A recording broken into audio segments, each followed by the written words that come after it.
If you could say one thing to someone suffering with binge eating bulimia to help switch a light on, what would it be?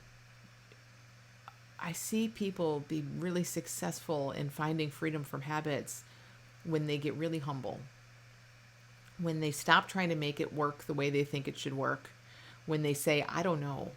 You hear this in the recovery world all the time. It's about hitting some rock bottom and surrendering, right? I don't believe it has to be this horrible rock bottom, but there is something to that. There is something to being in a place where we are willing to not know, where we're willing to listen.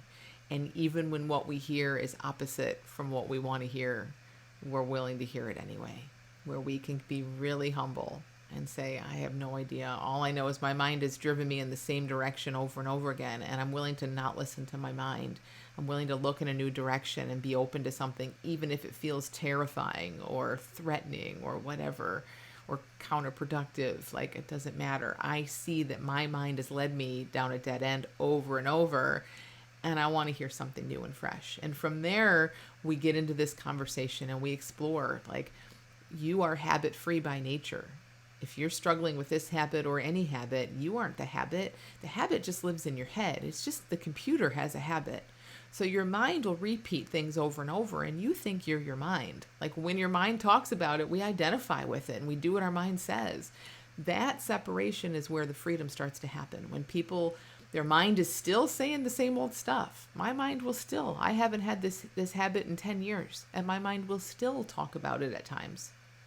But I see, in a way I didn't see before, that that's just a computer with a habit. It's not me. These aren't my wishes. These aren't my preferences. It's a machine with a habit talking about what it's talking about. So that separation starts to happen when we get humble and quiet and we're willing to see things that are totally different, and we kind of see that we don't know. So that's what I would say, is just look toward that humility and just be in this conversation with curiosity about how you are healthy. You don't have a problem. Your mind has a problem, and we all just think we're our minds until we see otherwise.